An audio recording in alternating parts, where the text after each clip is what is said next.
How to delete your Coinbase account or Coinbase wallet. Hello everybody, welcome back to the channel. In this video I'll guide you on how you can delete your Coinbase wallet or Coinbase account. Well, the process itself is pretty simple and easy, so let me guide you through quick and easy through this video. In order to delete a Coinbase account, you can first, what you'll have to do is sign into your Coinbase account. Once you do so, you want to cash out your balances to zero. You want to make sure that everything has been cashed out. You want to send or forfeit any balances too small to cover the fees.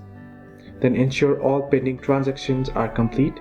Download tax or accounting reports. Then you can cancel Coinbase One if you have a subscription.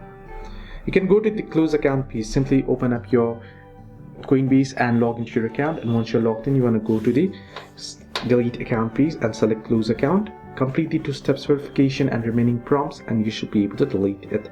This is how you can delete your Coinbase account. Hope this video helped. Do like and subscribe, and do not forget to leave comments down below if you have any further issues.